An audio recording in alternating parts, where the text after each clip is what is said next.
Halo, apa kabar teman-teman peternak dan juga calon peternak? Ketemu lagi bersama saya, Aris Ahmadi, tentu saja masih di Holy Farm Channel. Kali ini saya berkunjung ke tempat pembiakan maggot. Jadi nggak jauh-jauh dari permagotan yang selama ini sudah kita geluti juga. Kebetulan kita mempunyai partner yang luar biasa hari ini, sehingga kita menyempatkan berkunjung untuk melihat bagaimana kerjasama ke depan bisa kita tingkatkan lagi. Bagaimana kita peternak mandiri ya bisa mensiasati harga pakan yang terus melambung dengan pengelolaan sampah dan outputnya adalah maggot yang kemudian menjadi bahan baku utama untuk pakan-pakan ayam-ayam kita, pakan-pakan mitra-mitra ke depan. Kita lihat ke dalam yuk. Come on. Nih, seperti yang dulu pernah kita lakukan, di sini juga biopon ini tersusun atas bawah ya. Cuman ini lebih besar-besar guys. Ini ukuran berapa nih Pak? 20 kilo, tapi lebarnya berapa? 1 kali 2. Nah, ini ada 3 susun. Bayangkan, dan ini total ada 300-an lebih biopon sebesar ini. Kebayang dong kapasitasnya. Jadi kalau ngomongin kebutuhan pakan ayam-ayam kita dan juga mitra-mitra ke depan, ini udah sangat-sangat mencukupi.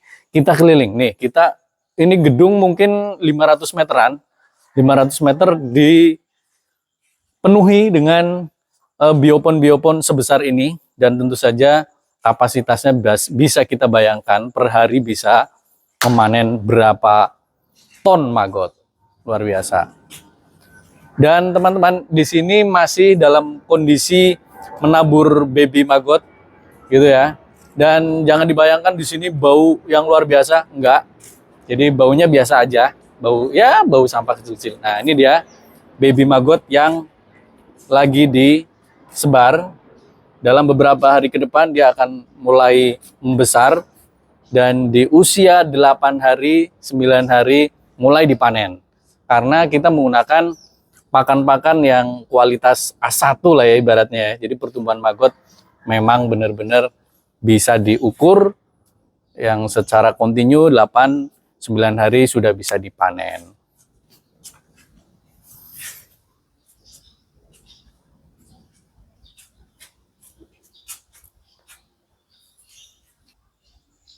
Ini proses penetasan telur maggot. Jadi ini ada beberapa susun ya dalam box-box plastik yang memang sudah disiapkan telur-telur di atasnya. Ini biasanya kurang lebih 3 harian dia sudah mulai turun. 3 hari 4 hari udah mulai turun, sudah mulai mengkonsumsi makanan yang ada di bawahnya.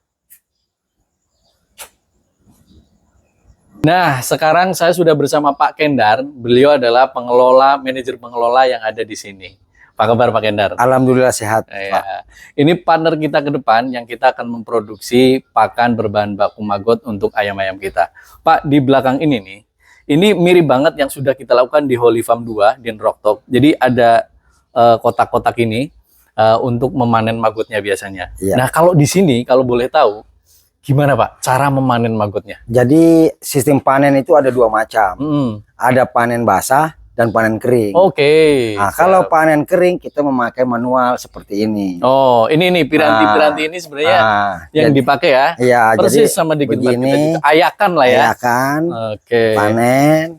Nah, dia turun di sini, dia ada boxnya.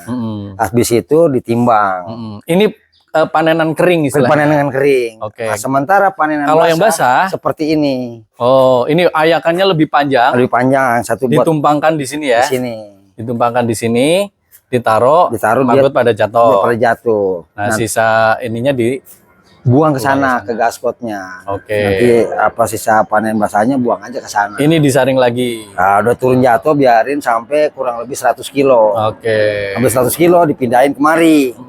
Nah, dipindahin ke ini yang kosong, ini baru kita ambil panen langsung ditimbang. Kalau sistem panen basah. Tapi selama ini jarang kita panen basah kecuali musim hujan. Oh, ini hanya untuk musim-musim hujan aja ketika itu sangat lembab ya.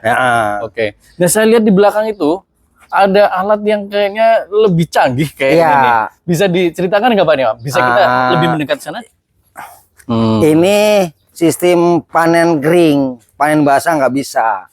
Panen Cuman kering. Dia tidak efisien karena ini nggak efisien ini. Kurang efisien, makanya tidak berfungsi. Nggak efisiennya kenapa? Nggak efisien, dia magotnya itu sama gaskot berbarengan, tidak sempurna. Jadi ujung-ujungnya masih harus sortir lagi. Padahal ini juga pakai listrik nih kayaknya. Pakai listrik dinamo. Goyang-goyang gitu ya. Yang kedua ono. Sama ini juga ada lagi. Ada juga. Ini pernah uji coba juga pakai ini.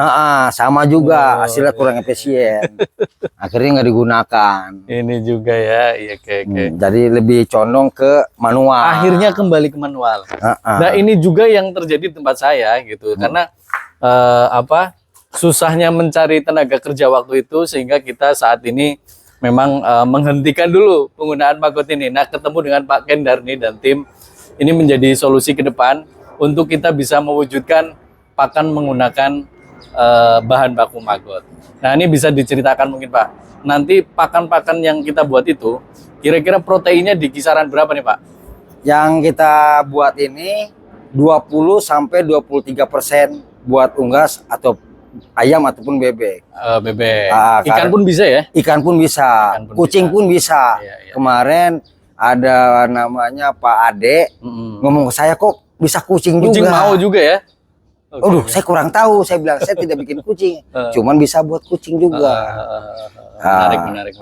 Mungkin menurut dia, saya kan belum pernah ada buat kucing, tapi untuk ayam, bebek, ikan sudah ada bukti-buktinya.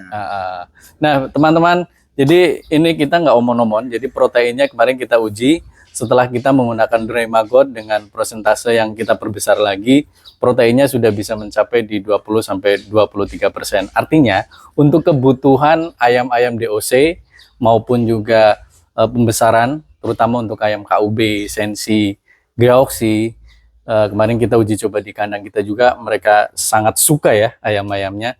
Nah, kita tinggal membuktikan nanti dalam jangka mungkin 2 bulan, 3 bulan ke depan pertumbuhannya seperti apa. Kita akan update tentu saja. Pak, di belakang kita ada alat yang mengguling-guling berputar begini. Ini untuk apa nih Pak? Ini buat bikin sisa dari panen gaskot. Dia buat menjadikan pupuk. Oke. Dia lebih bagus pupuknya karena dia dari bahan-bahan organik. Nah, itu contohnya sudah mendapatkan kurang lebih 5 kintal 500 kilo. 5 kintal. Per hari itu kurang lebih 250 kilo. Gasgotnya pun laku. Wow. Dia harga 1.800. 1.800 per kilo. Kalau dijual di tempat ini nih tanaman-tanaman itu udah 15.000 tuh. Ini cuma 1.800. Iya, siap. Ini matinya di sini. Ini matinya gini. Oke. Pak, sambil jalan ke sana, produktivitasnya sampai berapa ton per hari Pak untuk maggotnya Pak? Kalau untuk maggot dia per hari itu bisa mencapai 1 ton. 1 ton per hari. Mantap. Dan permintaan terus meningkat ya? Meningkat. Apalagi dengan kerjasama kita nanti ya. Semoga makin produktivitasnya makin bisa ditingkatin lagi. Amin. Dan teman-teman nggak perlu khawatir untuk ketersediaan pakan, sehingga saat ini kita lagi memfokuskan menambah mitra-mitra di lingkungan Tangerang Kota dan Tangerang Selatan. Jadi semoga ongkos produksi kita, ayam-ayam kita harganya lebih bersaing Pak. Oke. Nah saat ini saya ada di tempat pembuatan furnya. Di belakang saya ada alat-alatnya. Nah kita akan tanya ke Pak Kendar bagaimana prosesnya. Pak Kendar, ini kan ada beberapa mesin nih Pak. Pembuatan furnya bisa diceritakan Pak, gimana Pak? Yang pertama-tama ini kita campur timbang per 25 kilo. Setelah bahan baku per 25 kilo sudah kita molen. Setelah kita molen, yang satu kita bikin lagi. Setelah kurang lebih 10-15 menit, molen ini kita tumpahkan, baru kita cetak. Inilah dia per jam itu 100 kilo. Per jam 100 kilo. Per jam. Oke, dari sini ini udah keluar fur. Sudah keluar pelet. Nah, kalau seandainya mau berbentuk ini, peletnya berbentuk ini. Oke. Nah, ini peletnya berbentuk ini. Nah, seandainya nanti kita mau jadi pur, kita di dremble namanya. Oke. Ini alat mesin di sini. Ini dremble. Inilah alat dremble. Dia kapasitas 50 kilo per jam. 50 kilo per jam. Jadilah seperti ini. Ini bisa untuk DOC. Bisa buat DOC. Ini bahannya, ini jagungnya apa segala macam sudah berbahan baku dry maggot. Oke. Dan ini proteinnya ada di 20 sampai 23 ya. Pak, saya penasaran ini ada bahan-bahan yang kayaknya kayak tepung. Ini apa aja nih Pak, bisa diceritakan nih Pak? Dia ada bubur bayi. Bubur bayi Limbah bubur bayi dipakai. Yang expired. Oke. Ada yang susu. Ada susu. Ada jagung. Oh, ini jagungnya. Nah, ini jagungnya udah ditepung. Ada jagung yang udah kasar. Susunya Pak, Ada yang susunya ya. Tuh, susu guys. Ini ada jagung lebih halusnya lagi. Ada 3 macam jagung. Tepung, sedang, kasar. Terus ada tepung ikannya. Pakai tepung ikan. Ada garamnya. Garam kasar. Ada dedeknya. Berkatul atau dedek. Semua ada. Oke, itu tadi kita sudah jalan-jalan keliling lingkungan sini untuk produksi maggot dan juga rencana untuk partnership pembuatan pakan ayam berbahan baku maggot. Sampai ketemu lagi di konten-konten berikutnya. Salam cuan, Indonesia Kaya.